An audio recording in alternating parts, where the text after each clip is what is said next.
Hi, I'm Phil Constantine, and this is a variation on Travels with Phil. In this case, we're traveling back in time to 1977. This was a radio interview I did for a program I started at Rice University called To the Point. It's an interview with the chairman of the political science department at the time, Fred von der Mehden, and the subject of the matter is political violence. So this is the original radio interview, which was broadcast on November the 21st, 1977. Political violence is becoming a larger and larger part of today's news. We'll be talking about that in just a moment.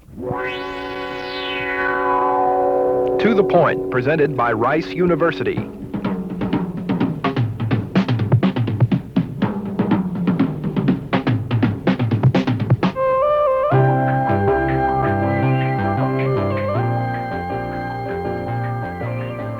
Welcome to the program. My name is Phil Constantine, and I'm talking with Dr.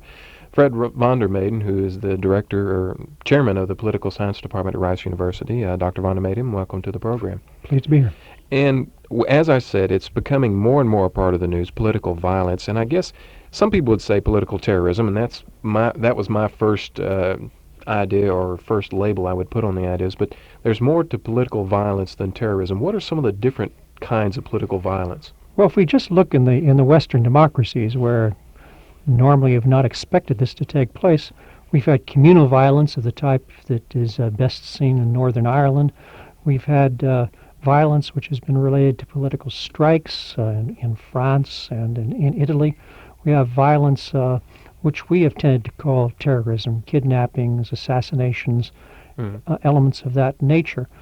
The interesting element to this is that it has been so widespread that it has been both mass in terms of large groups participating, as well as these individual elements of very small so-called terrorist gangs who have been involved. Has this possibly been an offshoot of what has been more recently, or at least in modern history, the guerrilla war movement kind of thing? There were pitched battles. Everyone knew who was on what side of the war, as it were. Everybody wore their own uniforms. And guerrilla warfare has become a recent addition to modern wars. Is this possibly just sort of a further extrapolation of this kind of warfare, except it's being done in small groups within a country? Well, certainly the so-called urban guerrilla is something which we have has come to prominence, whether it be the Tucamaros in Uruguay or whether it be the types of activities that have taken place more recently in Germany. However, we have to understand that if we can go back fairly far to see anarchist elements which have carried out assassinations and things of this nature. However, many of those, at least in the past, were directed toward more public individuals. We're finding two kinds recently which are rather different. One, you have this action against business people, whether it be kidnappings and otherwise. Some are political, some not political.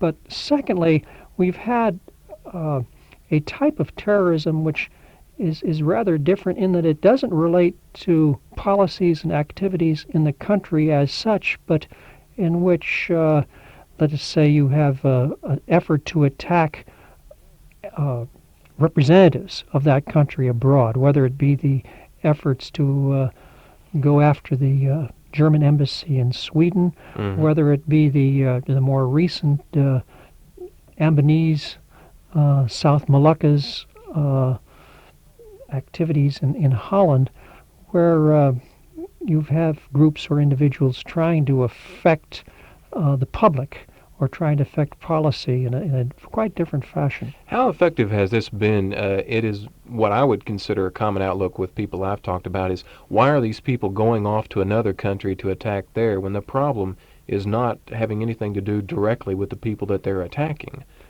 Well, some of it is, of course, as we've seen in some of the kidnappings or the holdings of hostage, you hold these people in the hopes of enforcing the release of prisoners elsewhere. We will blow up this plane, or we will do something of that nature unless you release prisoners in a variety of countries.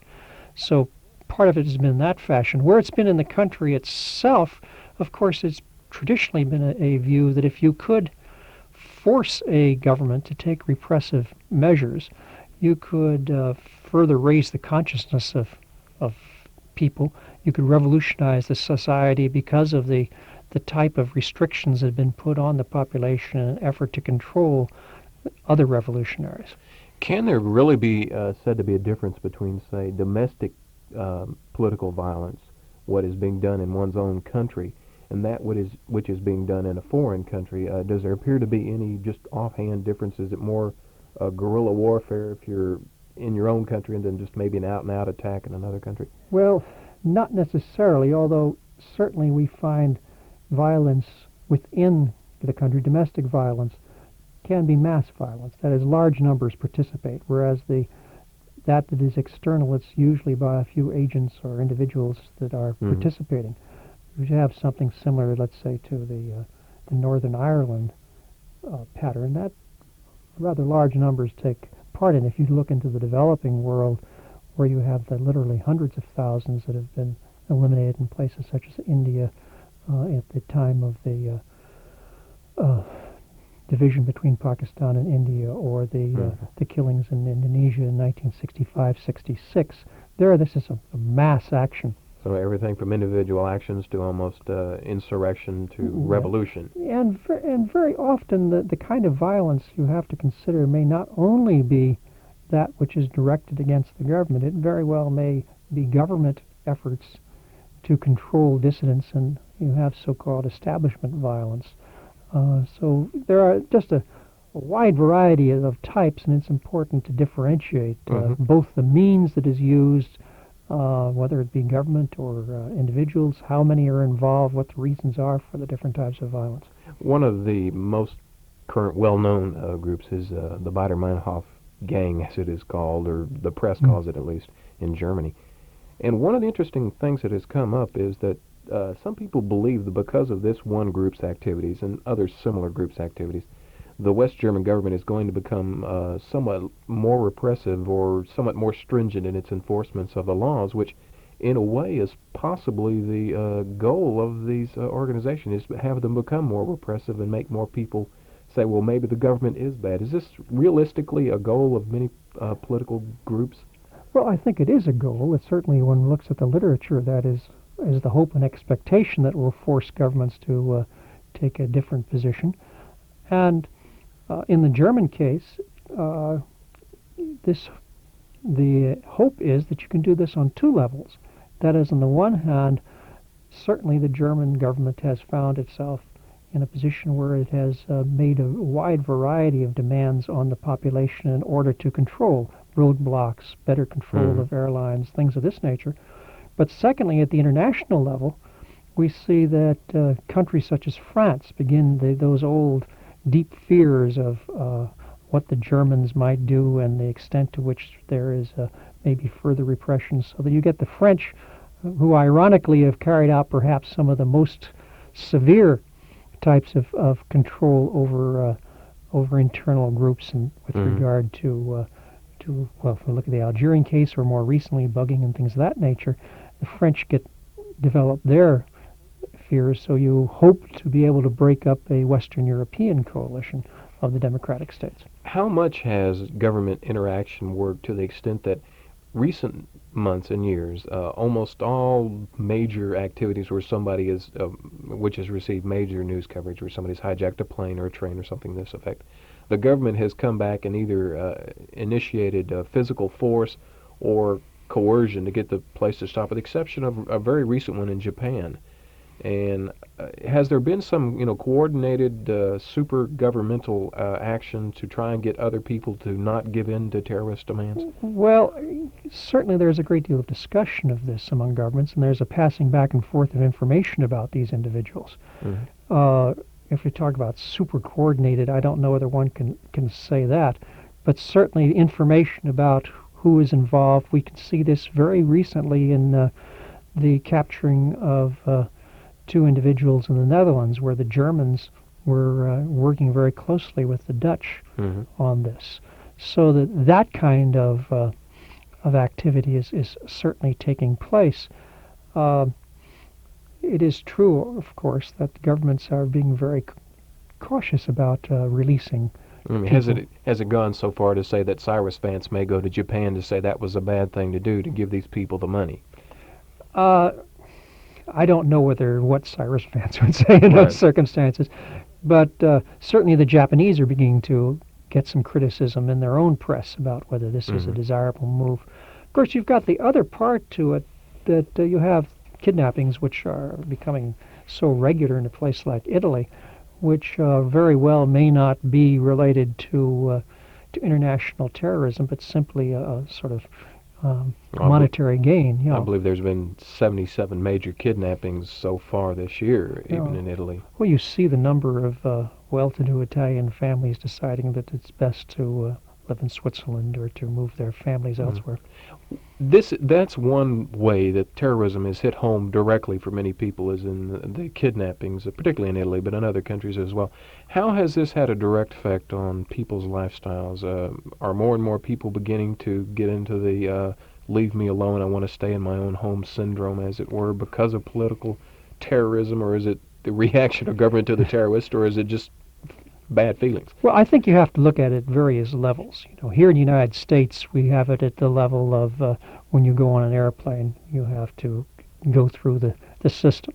Or the signs that say humor is not appreciated. Humor is when not you're appreciated, joking. right? You go to the next sort of level, and you get what is taking place in Germany now, and the inconvenience, if you will, of this kind of situation, as well as certain key people trying to protect themselves more.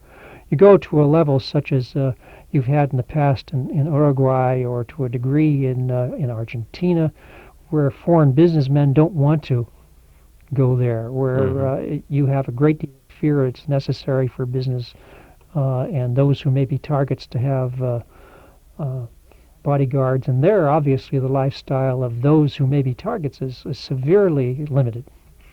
What kind of effect will such things as, and not trying to say that the incident in Japan was the only one, but you have situations where terrorist groups who are given enormous sums of money, $3 million, I believe, is one case.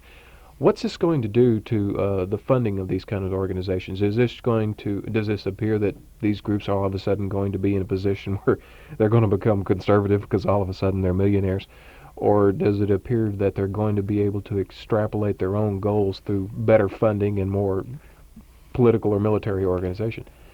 Well, I've never been totally convinced that the monetary situation is important as the problem of getting a sufficient number of people who are so committed as to take part in activities of this nature. Is it possible it's like the old adage, you hit the donkey in the head with the board to get its attention? I mean, you've got to have something to say that, well, I really mean what I mean, so you ask for $3 million, although it's the idea of the action more than the money. Well, if you note some of these, and it's difficult to generalize too much, that a number of these, the key element is the release of prisoners, the holding of hostages. Then often on top of that you ask for funds, but when they have traveled elsewhere, Algeria, etc., very often they haven't been able to maintain the funds, so that one wonders the extent to which that is centrally important to the true revolutionary group. But you want to get the support of others, but your key problem is when you get attacked in the fashion you are, in this constant harassment, how do you maintain and hopefully expand from this very small core that you have so that you can carry out other activities? And these kinds of revolutionaries, the $3 million may not be the factor that'll get you interested. It doesn't hurt, but it's there's a lot of things you could do with that. Certain countries have come up to certain situations, like Libya has accepted several terrorists. Does it appear there may be international cooperation to economic sanctions or some form of sanction against these countries that do allow terrorist sanction or sanctuary? Well, what you've had over time is fewer and fewer governments who have been willing to accept this sort of thing, and the pressures that you will have over this, I think, in time will really limit what can be done. And of course, if you have a terrorist group that really carries out a major kind of assassination or eliminate you, let's say blow up a 747 with people in it, it's very doubtful you have that kind of thing. So. Well, I'd like to thank you for being here. My guest has been Professor Vonner Mehden from the Political Science Department, and I'm Phil Constantine, and thank you very much for listening to The Point.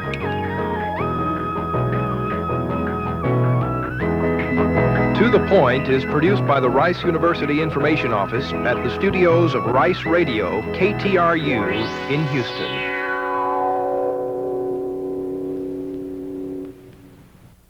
Thank you very much for watching this video. Please feel free to leave comments down below as long as the language is family friendly.